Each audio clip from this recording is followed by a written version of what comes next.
Hello and welcome to another episode from the water's edge. Today you catch up with us at Reepham Fisheries and we've chosen to fish the Bungalow lake. Now one reason in particular is because I've fished a really good winter league here, and this lake in particular, as well as all the lakes here, but it has a real good stock of fish. But the fish in here tend to be a little bit smaller and there's more of them, so you can get a real good day's action-packed sport. And you can probably see on camera the weather is grim. So hopefully the fishing is going to accommodate that and it's going to keep me entertained. So what we've chosen to do today is a particular method that works really well for a few people on the winter league that I was just discussing. So as it was cold and in the winter, it was really clear, this lake, and I think the pole over the top of fish's heads really spooked them. So people caught really well fishing the Waggler. So we're down here today to hopefully talk you through a little bit of tips and what I would do in Waggler fishing. And hopefully, if you haven't done much of it before, then you can get out there and give it a go. Because I think it's all pole fishing now is everyone's first choice. And there's definitely a spot for Waggler fishing past that pole line, or certainly in clear water.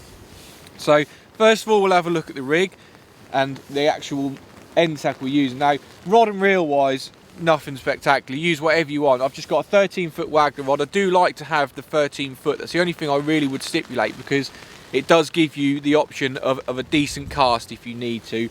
Reel wise, just make it nice and small and light, because you're going to be holding it most of the day. Reel line, I've gone for £4, and then we come down to the business end, which is obviously the rig. So the float I've got is a 2.5 gram loaded Waggler. Now that is probably a little bit heavier than I need, but it will become apparent later why I've done that. It's because I'll need to cast past where I'm actually going to be feeding fishing and then reel back. So I need the weight to be able to cast it there to get it actually past where I want to fish.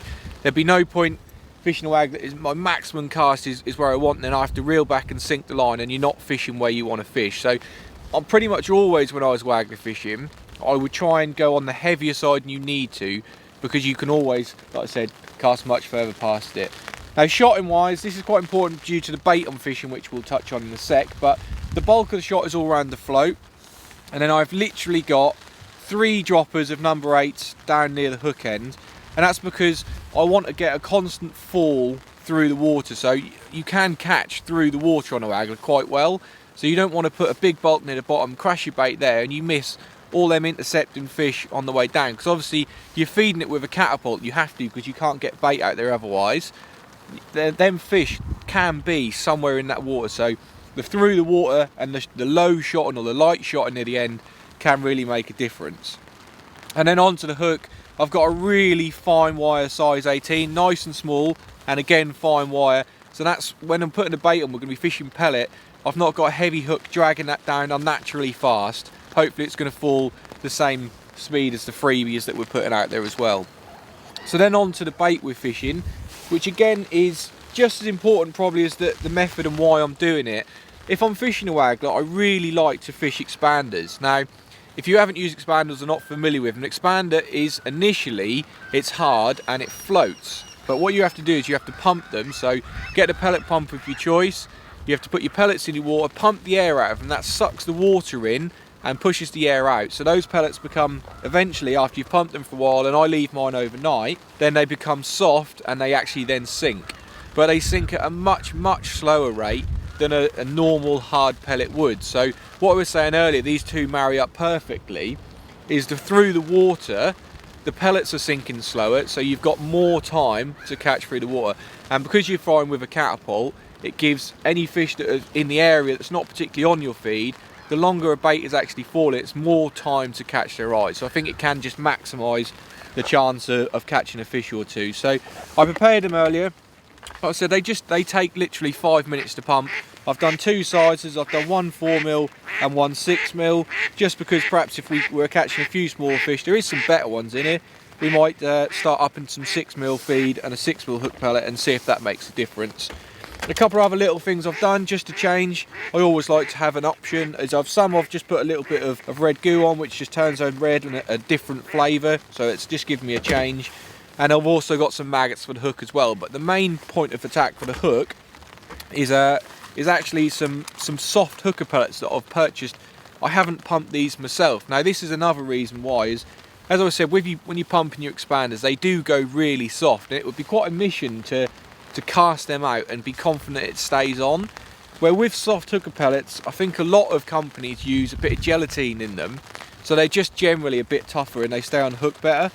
So I've got some soft hook pellets that I've bought. Again, do what you want with these, pick which one you like the sound of, the size of, the smell of, and go from there. But just get something a little bit tougher so you can actually cast it out there. Like I said, maggot is another hook bait option we've got, because again, you can cast it. So I don't think realistically you'd be 100% safe that an expander was going to stay on all the while, but it's a perfect feed bait for the reasons that I've said. So that's what we're doing, and a little bit why we're doing it. We'll talk to you a bit more about other presentations and little tips about the Waggler as we go along, but I'm eager to get out there. I've set up in this rain and it's real depressing, to be honest. So I'm going to get out there and hopefully start some fishing, and that will definitely brighten the day up for us.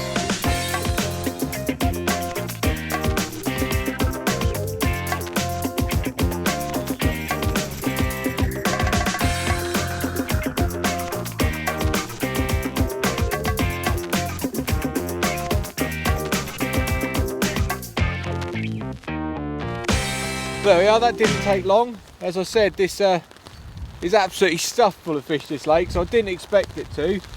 I don't think it's one of the big ones, but like I said, they're not necessarily the biggest fish in here, but that does give you brilliant sport.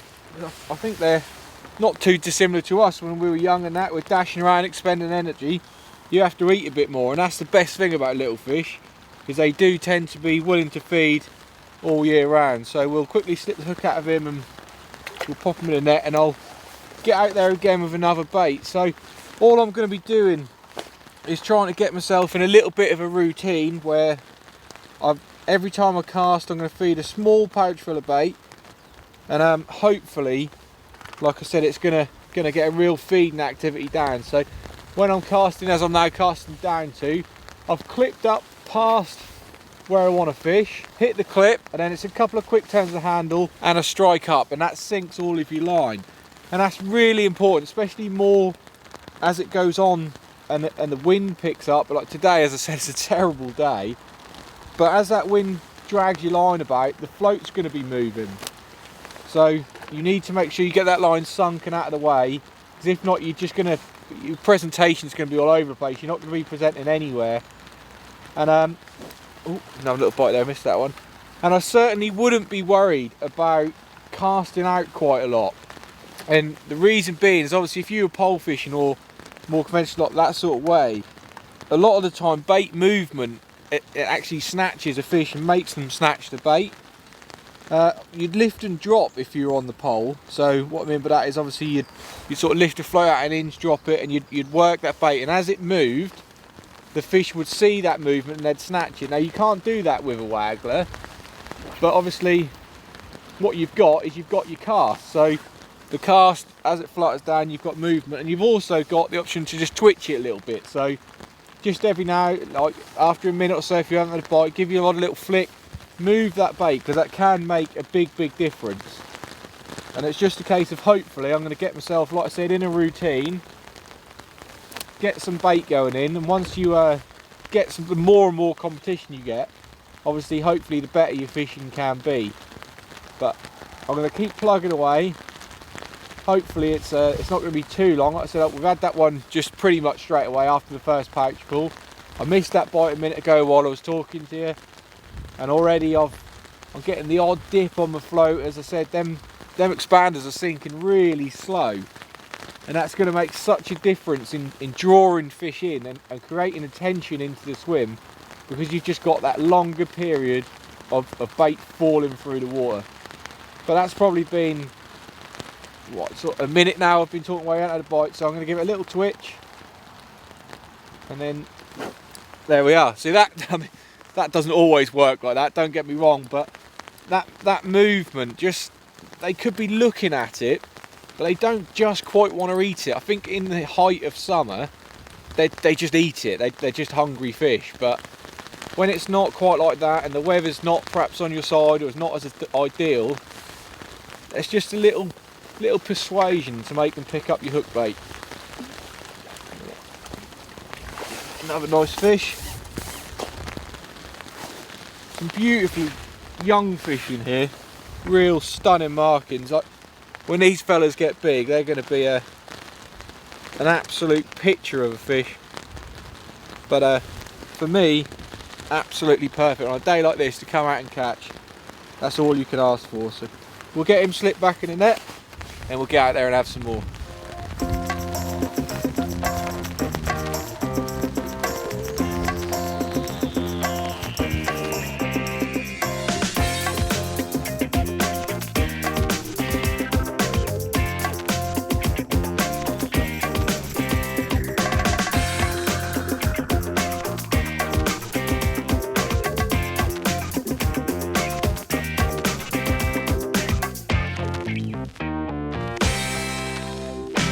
Putting a very steady run of fish together now. Brilliant bit of sport catching fish. I am absolutely soaked now. I've given up caring, to be honest, but yeah, just slowly just kept building a sort of pattern really. From what I've worked out in the little while we've been fishing, is they're liking that drip of pellet. They're liking the noise. I've had a couple, as I said, sort of on the drop as the float's settling, it's gone under, which is where that visual slow motion pellets falling through is making a big difference. But this is sort of the stamp. We've had a few of these now. We've had a few little tench. Alright, well, mixed sort of bags, some roach, a little bit better one, commons, mirrors. Just going to put him back and we're going to keep going. What I think I'm probably going to do now is, like I said, we're putting a steady run of fish together, but I want to try and see if I can entice a bigger one. So, as I said earlier, I've pumped some 6mm pellets as well as 4s, and I've been feeding 4s to good success. But I'm just going to see if I can start introducing some of the 6mm and see perhaps if a bigger fish isn't there, they might be a bit more willing to pick it up. Now, I'm not saying that bigger baits mean bigger fish, because that certainly isn't always the case, but I'm just putting them out there just to see. Like, it's not going to do any harm. There's plenty of fish feeding. I'm not going to switch completely over to them, but perhaps every third or fourth catapult I'll put out some 6mm pellets and just hope that the encouragement of a bigger fish may come along. But fishing the same spot all the while, that's one thing when I was a kid that I really struggled with the Waggler, was how did I know that I was fishing the same spot all the while? Because if not, you just end up spraying bait everywhere and you've got fish everywhere in your peg, and you're going to catch obviously, but trying to catch more, you want to try to be as accurate as you can. I mean, you're never going to be as accurate as a pole or a method feed or something like that, because you have to feed it through the catapult. You've got variations of wind and everything, but if you hit the clip with your float and then do the same turn, so I do 2 turns and then a flick, my float pretty much within a very short section of space is in the same spot. I've picked the far bank marker I'm fishing to. So long as I feed relatively accurate to that float, I'm going to be fishing in a smaller area than you would if you were just completely guessing about where you're catching. And certainly the more you practice that, the more you do it, the more you get used to it. Get there and catapult, bait out.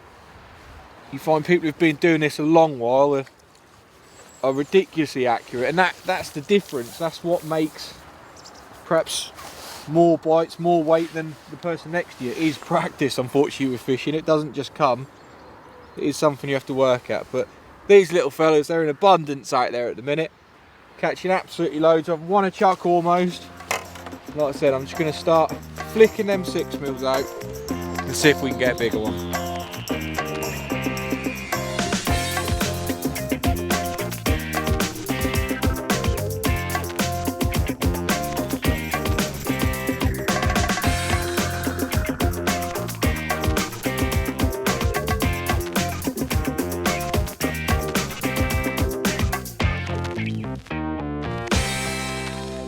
Well, we're into something a little bit bigger. Like I said, we've fed them 6 mils for a little while. It hasn't made a massive effect. I mean, they might have been perhaps a few ounces bigger, but nothing really massive. This one has got a bit of a count for himself.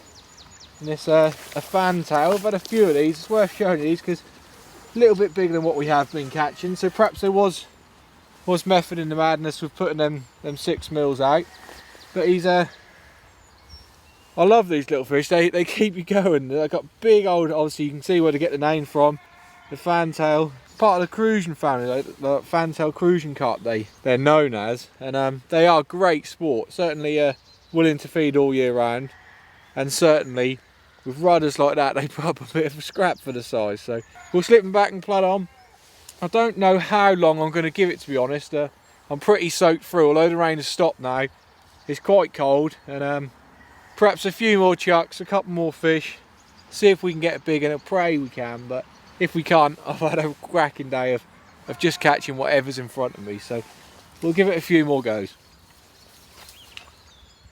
Well, I've hooked what I think is a slightly better fish for the stamp I've been catching today. As I said, we weren't gonna give it too much longer. We've had a few more fantails to add.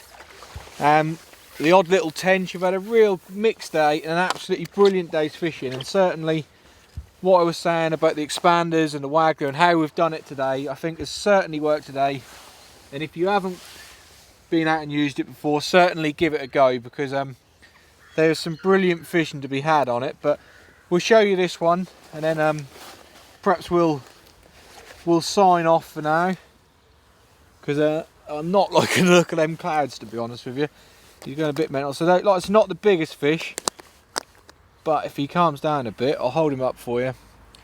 And he's a little bit bigger than we have been catching. He's going absolutely ballistic, and certainly doesn't want to be on camera, does he? But that's a brilliant way to end it. I hope you have enjoyed it, and I hope that what we've shown you will inspire you to go out there and give it a go.